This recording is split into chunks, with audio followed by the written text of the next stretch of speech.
حضرت رابعہ بصریہ رحمت اللہ علیہا پڑوس میں ایک نوجوان رہتا تھا. جو ہمارے دائیں بائیں لوگ رہتے ہیں نا، جن کے ساتھ بچپن گزرتا ہے، بندہ جانتا ہے. تو نوجوان ایک دن گھر سے باہر نکلا. اماں جی اسے بڑا پرانا جانتی تھی. باہر نکلا تو سر پہ اس نے سرخ رنگ کی پٹی باندھی. اماں جی کہنے لگے بیٹے خیریت ہے؟ وہ گھر پرانی جو مائیں ہوتی تھی نا، وہ جانتی تھی بچہ کس کا ہے، والد کا نام کیا ہے، دادا کا. بیٹا خیر ہے؟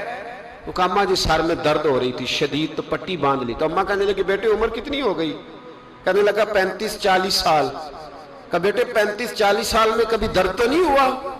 کہا نہیں. تو اماں جی فرمانے لگے 40 سال اللہ نے صحت دی، تو نے شکر کی ایک پٹی بھی نہیں باندھی، اور آج درد ہوا ہے تو شکوے کی پٹی فوراً ہی باندھ لی ہے، تاکہ سارے زمانے کو بتاتا پھرے کہ بڑی درد ہے بڑی درد ہے. 40 سال میں کوئی شکر کی پٹی بھی باندھنی تھی، پتہ چلتا کہ تجھے اللہ تعالیٰ کا شکر بھی تیرے پاس ہے. حضرت جناب عیسیٰ علی نبینا علیہ الصلوۃ والسلام گزر رہے تھے. ایک شخص زمین پہ لیٹا ہے، ذرا غور کرنا میری بات پر. اس شخص کی دونوں آنکھیں بھی کوئی نہیں، دونوں پیر بھی نہیں، اور دونوں ہاتھ بھی نہیں. لوگ اس کے گرد کھڑے ہیں، اور بندہ پتہ کیا کہہ رہا ہے؟ کہہ رہا ہے یا اللہ تیرا شکر ہے، یا اللہ تیرا شکر ہے مالک، الحمدللہ علی کل حال، اللہ تیرا شکر شکر. لوگ بڑے حیران دیکھ رہے تھے. تو جناب عیسیٰ علیہ السلام نے پوچھا کس بات پہ حیران ہو؟ کہا حضرت جی حیران ہے کہ بندے کی آنکھیں بھی کوئی نہیں، دونوں ہاتھ کوئی نہیں، دونوں پیر کوئی. ذرا غور کرنا، جس کی ایک انگلی کٹی ہوتی ہے ساری توجہ اسی پہ رکھتا ہے. دونوں ہاتھ ہی نہیں، دونوں پیر ہی کوئی نہیں، آنکھوں سے نابینا ہے. یا اللہ شکر ہے. لوگ عرض کرنے لگے حضور اس بندے کے حال پر حیران ہے کہ آنکھیں بھی کوئی نہیں، ہاتھ بھی نہیں، پیر بھی، شکر شکر پکار رہا. جناب عیسیٰ قریب گئے اور اس کے کان کے ساتھ منہ لگا کے کہنے لگے کس بات پہ شکر کر رہے ہو؟ نہ ہاتھ ہے، نہ پیر ہے، نہ آنکھیں ہیں. کہنے لگا حضور کوئی عرض نہیں، ہاتھ نہیں، آنکھیں نہیں، پیر نہیں، بیوی نہیں، بچے نہیں، گھر نہیں، پر شکر ہے اللہ تعالیٰ کا، اس نے مجھے ایمان کی دولت تو عطا فرمائی ہوئی ہے. حضور میں صاحب ایمان ہوں. شکر کی بات نہیں کہ اتنے سارے کافروں میں کلمہ پڑھتا ہوں، اور حضور آپ پوچھ رہے ہیں شکر کس بات کا؟ ان لوگوں کو بتائیں کہ جس کے سرانے اللہ کے نبی جناب عیسیٰ علیہ السلام کھڑے ہو وہ شکر ادا نہ کرے. میں بڑا شکر نہیں کہ میں جناب عیسیٰ کا کلمہ پڑھتا ہوں، میں اللہ تبارک و تعالیٰ پہ ایمان رکھتا ہوں، یہ مقام شکر نہیں؟ تو بھائی شکر کا مقام ہے. اور دوسرا اخلاق ہے، تیسرا صبر کرنا. کیا کرنا؟ ہمارے ہاں صبر پتہ کیا ہے؟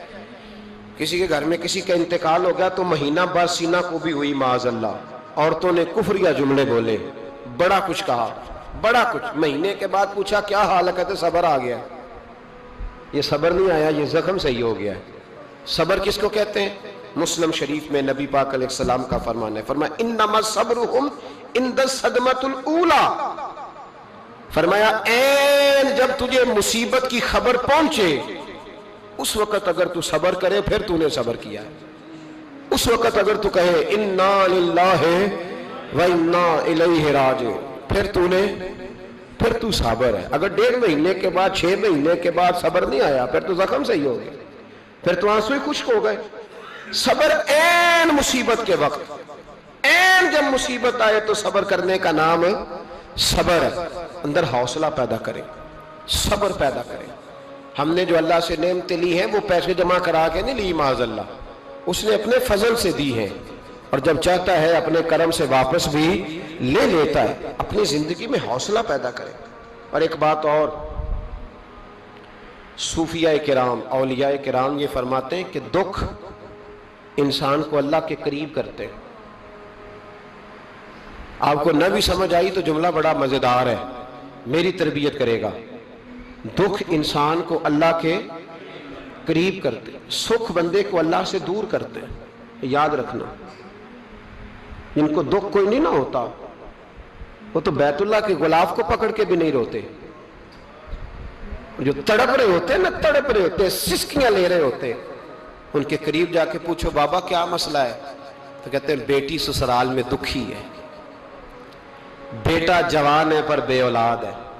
دکھ ہے نا جن لوگوں کو، ان کے پاس درد ہے، ان کی آنکھوں میں آنسو ہے. لیکن جو سکھی ہیں ان کا ماحول، ان کے معاملات سخت ہو جاتے. حضرت ایوب अला नबीना वलैहिस्सलातु वस्सलाम अल्लाह के पैगंबर हैं। अल्लाह ने बेटे भी दिए, खेत भी दिए, बहुत ज्यादा जानवर भी दिए, बड़ी दौलत, बड़ा कुछ। रब आजमाता भी है, उसका निज़ाम है। जितना कुछ उसके करीब होता है उतना ही ज्यादा आजमाता है। फरिश्ते अर्ज करने लगे, मौला जनाब अय्यूब, अल्लाह करीम ने फरमाया ये मेरा दोस्त है, अय्यूब मेरा नबी है, मेरा पैगंबर है, मेरा दोस्त है। तो फरिश्ते अर्ज करने लगे, मौला जो उसको इतना नवाज दे उसने दोस्त तो बनना ही होता है। एक रवायत में 7 बेटे, एक में 14 बेटे, खेत खलियान बाग, बड़ा कुछ, तो दोस्त तो बनना है। तो रब करीम ने फरमाया जाओ आजमा लो, जाके जाओ जाके। कौन कह रहा है? यारी तेरी सोना ते अजमैशां तेरियां अग, ये सोना परखिया जावंदा ही पहलो नाल अग्गां दे लग, जाओ आजमा लो। फरिश्ते आ गए। एक ही दिन में सारे बाग उजड़ गए, जल गए खेत। एक दिन लगा, बनने में वक्त लगता है, उजड़ने में वक्त नहीं लगता। एक दिन लगा तो जानवर एक बीमारी से सारे मर गए। जनाब अय्यूब घर से बाहर निकले, वापस आए तो सारी औलाद की लाशें पड़ी। बड़ा मुश्किल मसला है ना, लेकिन जुबान पे एक ही लफ्ज है, इन्ना लिल्लाहि व इन्ना इलैहि राजिऊन। हजरत अय्यूब सब्र से, हौसले से, इत्मीनान से। इस पर बस नहीं, अल्लाह के नबी पैगंबर, यहां तो जो 5 नमाजें पढ़ता है वो कहता है मुझे बुखार कैसे हो गया, हालांकि मैं नमाजी हूं। मैं तो रोजाना सूरत यासीन पढ़ता हूं, मेरे घर में फाका कैसे आ गया। मैं तो रोजाना सुबह कुरान शरीफ खोलता हूं, फिर भी हजरत जी मेरे घर के अंदर बीमारी का क्या लेना देना। हजरत अय्यूब बीमार हो गए। 1 2 3 4 हफ्ते, महीने, साल नहीं, 16 साल बीत गए बीमार है। 16 साल बीत गए, 16 साल। हजरत अय्यूब अलील है। एक दिन ज़ौजा करीब आई तो कहने लगी आप अल्लाह के नबी हैं, आप जो भी दुआ करें मालिक कबूल फरमा लेता है, दुआ करें आपको शिफा दे दे। जनाब अय्यूब फरमाने लगे एक बात तो बता, शिफा कितने दिन रही है? कहने लगी 60 साल। फरमाया खेत खलियान औलाद माल दौलत कितना अरसा रहा? कहा 60 साल। 60। आप फरमाने लगे बीमारी को कितने साल हुए? कहा 16 साल। फरमाने लगे जरा मुझे तकलीफें और बीमारियों को भी 60 साल हो लेने दे, फिर दुआ भी मांग लूंगा। बराबर तो हो ले, अभी तो सिर्फ 16 हुए, 60 हो ले, दुआ मांग लूंगा। और फरमाने लगे दुआ मांगनी चाहिए, पर मेरे रब को पता है अय्यूब किस हाल में है। बस जुबान पे ये लफ्ज आए तो अल्लाह ने फरिश्तों से फरमाया तुमने जांच लिया है, लियबलुवकुम अय्युकुम अहसनु अमला, पता चल गया? का मौला चल गया। फरमाया जाओ अब मेरे बंदे को नवाज दो। बस मालिक बेनियाज है ना। बंजर जमीनें फिर से आबाद हो गई, फिर से जानवर आ गए, फिर से वही लहर बहर हो गई। बेटे भी अल्लाह ने दे दिए, माल दौलत जायदाद हर चीज, घर में बैठे शिफा भी हो गई।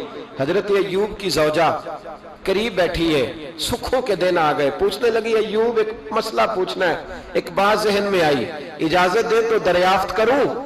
फरमाने लगे पूछो। तो ज़ौजा अर्ज करने लगी हुजूर बतलाइए, दुख अच्छे के सुख, दुख अच्छे के सुख। तो जनाब अय्यूब फरमाने लगे दिन सारे अल्लाह के हैं, दिन सारे अल्लाह के। दुखी रखे तब भी मेहरबानी, सुखी रखे तब भी फजल उसी के हैं। पर अगर मेरे दिल का हाल पूछे ना तो दुख बड़े अच्छे थे, बड़े अच्छे थे वो दुख। कहा हुजूर दुख अच्छे थे? तो जनाब अय्यूब फरमाने लगे जब मैं बीमार था तो मेरा रब 24 घंटे में एक दफा मेरा हाल पूछा करता था। रब पूछता था अय्यूब तेरा क्या हाल है? रब पूछता था, खुदा खुद मीरे मजलिस बूद, अल्लाह पूछता था। फरमाते 12 घंटे इस मजे में गुजर जाते थे कि मेरे रब ने मेरा हाल पूछा है। 12 घंटे इस कैफ में बीत जाते कि अल्लाह ने हाल पूछा है। और फरमाया अगले 12 घंटे में इंतजार करता रहता था कि रब दोबारा कब हाल पूछेगा। फरमाया 24 घंटे में एक दफा पूछता था। 2 उम्र दराज मांग के लाए थे 4 दिन, 2 आरज़ू में कट गए, 2 इंतजार में। तो फरमाते हैं बस ये इस तरह हाल गुजर जाता था। फरमाने लगे शिफा तो हो गई, सेहत तो हो गई, खेत खलियान तो हो गए, पर अब मेरा रब मेरा हाल तो नहीं ना पूछता। सब्र करना सीखें, हौसला पैदा करें। ये छोटी छोटी बातों पे, छोटे छोटे मामलात पे रोने लगना और छोटी छोटी चीज़ों को आड़ बनाकर नाशुक्री करना सब्र पैदा करें। ये बहुत आला आदत। अगर आप में हौसला होगा ना तो घर के अंदर बहुत सारे मामलात, घर के अंदर, दफ्तर के अंदर, फैक्ट्री के अंदर, मुआशरे के अंदर सही रहेंगे। लेकिन अगर आप सब्र के आदी नहीं, सब्र नहीं करना आता, तो फिर तो बड़ी जल्दी आपके मामलात बिगड़ने लगे।